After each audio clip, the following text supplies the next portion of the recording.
Hi guys, welcome back to education concepts. So ఈ వీడియోలో మళ్ళీ మీకు నేను ఒక central government job notification details అయితే షేర్ చేయబోతున్నాను. నోటిఫికేషన్లో అయితే ఒకే ఒక్క పోస్ట్ ఉంది. బట్ ఆ ఒకే ఒక్క పోస్ట్కి సంబంధించి వీడియో ఎందుకు చేస్తున్నాను అంటే లాస్ట్ 5 years నుంచి మనం వెయిట్ చేసినటువంటి ఆర్ఆర్బీ ఎన్టీపీసీ నోటిఫికేషన్లో చూసుకుంటే మనకి జస్ట్ 89 వేకెన్సీస్ మాత్రమే ఉన్నాయి. వాటికి అక్రాస్ ఇండియా మొత్తం మీద కూడా మనకి lakhs of people. Hi guys, welcome back to education concepts.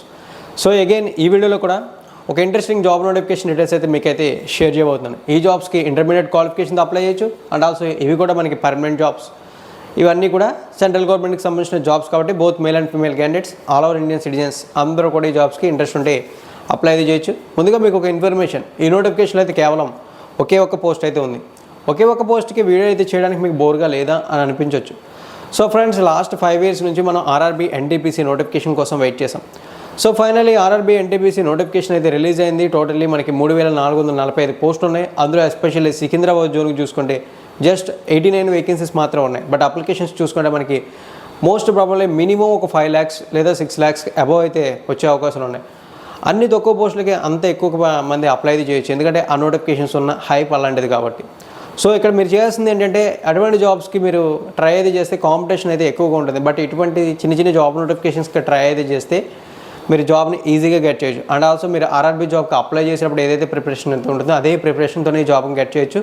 ఎందుకంటే మనకి సెంట్రల్ గవర్నమెంట్లో ఏ నోటిఫికేషన్ రిలీజ్ అయినా సరే ఏదైతే ఎగ్జామ్ ప్యాటర్న్ అండ్ సిలబస్ ప్యాటర్న్లో చిన్న చిన్న మార్పులు అయితే రావచ్చు, కానీ సిలబస్ అనేది సేమ్ ఆల్మోస్ట్ ఆల్ ఒకే విధంగా ఉంటుంది. దీన్ని అడ్వాంటేజ్గా తీసుకుని మనం ఒకే జాబ్కి ప్రిపేర్ అవుతూ మల్టిపుల్ జాబ్స్ని అప్లై అయితే చేసి గెట్ చేసే ఆపర్చునిటీని మిస్ చేసుకోకుండా ట్రై అయితే చేస్తే యాజ్ సూన్ యాజ్ పాసిబుల్ కెరీర్లో సెటిల్ అవ్వచ్చు, ఒక మంచి జాబ్ని కూడా గెట్ చేయొచ్చు. ఇక మనం ల్యాగ్ చేయకుండా నోటిఫికేషన్ డీటెయిల్స్ తెలుసుకుందాం. అంతకన్నా ముందు నాది ఒక చిన్న రిక్వెస్ట్, నోటిఫికేషన్ డీటెయిల్స్ని పూర్తిగా తెలుసుకున్న తర్వాత ఏమైనా డౌట్స్ ఉంటే కామెంటేషన్లో కామెంట్స్ వాటిని క్లారిఫై చేసుకోవడంతో పాటు నా ఎక్స్ప్లెనేషన్ నచ్చిన క్యాండిడేట్స్ ఖచ్చితంగా లైక్ చేసి సపోర్ట్ చేస్తే మరిన్ని ఇటువంటి రెగ్యులర్ జాబ్ నోటిఫికేషన్ డీటెయిల్స్ మీకైతే షేర్ చేస్తాను. ఇక వివరాల్లోకి వెళ్తే ఈ నోటిఫికేషన్ చూసుకుంటే మనకి నేషనల్ ఇన్స్టిట్యూట్ ఆఫ్ బయాలజికల్స్ నుంచి రావడం అయితే జరిగింది. ఈ నోటిఫికేషన్ మనకి వేరియస్ కేటగిరీస్కి సంబంధించినటువంటి పోస్టులోనే అండ్ ఆల్సో ఈ జాబ్ నోటిఫికేషన్ మనకి ministry of health and family welfare అండర్టేకింగ్లో ఉంటుంది. ఇక్కడ మీరు డీటెయిల్స్ అనేది చూడొచ్చు.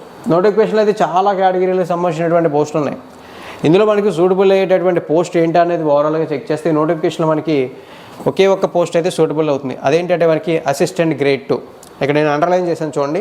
ముందుగా చెప్పినట్లు ఒకే ఒక్క పోస్ట్ అయితే ఉంది. ఈ జాబ్కి సెలెక్ట్ అయిన వాళ్ళకి సెంట్రల్ గవర్నమెంట్ లెవెల్ 2 ప్రకారం శాలరీ పే చేస్తుంది. లెవెల్ 2 ప్రకారం శాలరీ అంటే with all allowances, house rent allowances, medical allowances, డేర్నెస్ allowances ఇవన్నీ కలుపుకొని అరౌండ్ 35,000 రూపీస్ వరకు శాలరీ రావడం జరుగుతుంది. ఈ జాబ్కి అప్లై అయితే చేయడానికి అప్ టు 27 years వరకు ఈ జాబ్స్కి అప్లై అయితే చేయొచ్చు అని చెప్పారు. మినిమం ఏజ్ చూసుకుంటే 18 years.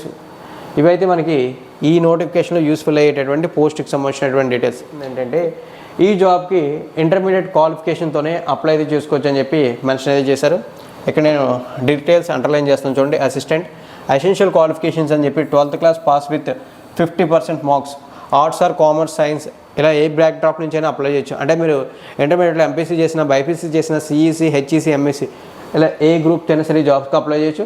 అండ్ ఆల్సో ఇవి అసిస్టెంట్ కేటగిరీకి సంబంధించినటువంటి జాబ్స్ కాబట్టి వీటికి టైపింగ్ అనేది మస్ట్ అండ్ షుడ్ అని మెన్షన్ చేశారు.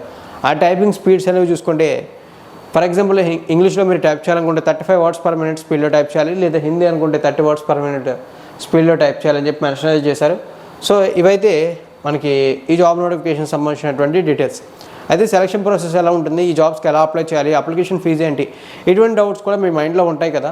ఇప్పుడు ఆ డౌట్స్కి సంబంధించిన ఒక క్లారిఫికేషన్ చెప్తాను చూడండి. ఈ జాబ్స్కి సంబంధించిన సెలక్షన్ ప్రాసెస్లో రిటన్ టెస్ట్ అయితే ఉంటుంది, తర్వాత స్కిల్ టెస్ట్ ఉంటుంది, అది కూడా టైపింగ్ సంబంధించి. ఈ రెండింటిని ఎవరైతే మెరిట్ వైజ్ క్వాలిఫై అవుతారో వాళ్ళని షార్ట్ లిస్ట్ చేసి వాళ్ళకి జాబ్ ఇవ్వడం జరుగుతుంది. ఇక అప్లికేషన్ ఫీజు అంటారా, ఎటువంటి అప్లికేషన్ ఫీజు లేకుండానే ఈ జాబ్స్కి ఇంట్రెస్ట్ ఉంటే మీరు అప్లై చేసుకోవచ్చు. అప్లికేషన్ ప్రాసెస్ కంప్లీట్లీ మనకి ఆఫ్లైన్లో ఉంటుంది. ఈ నోటిఫికేషన్ అటాచ్డ్తో పాటు మనకి ఒక అప్లికేషన్ కూడా ఇవ్వడం జరిగింది, అప్లికేషన్ ఫామ్ కూడా ఇవ్వడం జరిగింది.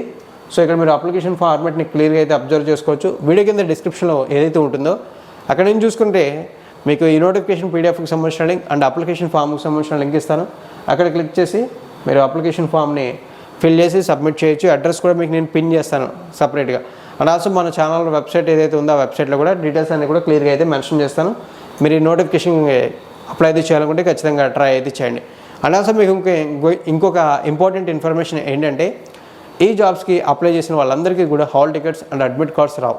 ఎవరైతే అప్లై చేసిన క్యాండిడేట్స్ ఉంటారో వాళ్ళలో కొంతమందిని షార్ట్ లిస్ట్ చేసి వాళ్ళ రిక్వైర్మెంట్స్ని బేస్ చేసుకుని ఆ షార్ట్ లిస్ట్ అయిన క్యాండిడేట్స్కి మాత్రమే కాల్ లెటర్స్ లాంటివి ఇన్ఫార్మ్ చేయడం జరుగుతుంది. ఇన్ కేస్ మీకు కాల్ లెటర్ అనేది వస్తే ఆల్మోస్ట్ ఆల్ జాబ్ గెట్ చేయడానికి మీరు ఒక 50% ముందుకైతే వచ్చేసినట్లే. అక్కడ మీరు జస్ట్ ఒక మంచి పర్ఫార్మెన్స్ అనేది ఎగ్జామ్లో కానీ స్కిల్ టెస్ట్లో కానీ ఇస్తే మీరు ఈజీగా ఈ జాబ్ అనేది గెట్ చేయొచ్చు. నోటిఫికేషన్లో వేకెన్సీస్ తక్కువ ఉన్నాయని చెప్పి మీరైతే ఫీల్ అవ్వద్దు.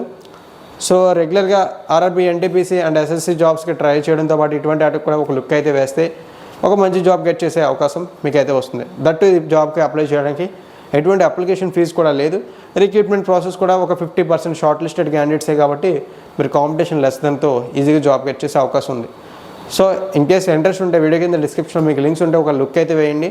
ఇంట్రెస్ట్ లేదనుకోండి మీ ఫ్రెండ్స్కి ఇన్ఫర్మేషన్ షేర్ చేయడానికి ప్రయత్నించండి. ఎండ్ ఆఫ్ ది డే ఈ వీడియోని వాచ్ చేసినందుకు thank you friends. In case ఏమైనా డౌట్స్ ఉంటే ఖచ్చితంగా కామెంట్ సెక్షన్లో కామెంట్ చేయండి, నేను క్లియర్ అయితే చేస్తాను. ఫైనల్లీ ఇంకొక చిన్న రిక్వెస్ట్, నా ఎక్స్ప్లెనేషన్ నచ్చినట్లయితే లైక్ చేయడం కన్నా మాత్రం వీడియోని స్కిప్ చేయకండి. వీలైతే మీ ఫ్రెండ్స్కి కూడా ఇన్ఫర్మేషన్ని షేర్ చేయండి.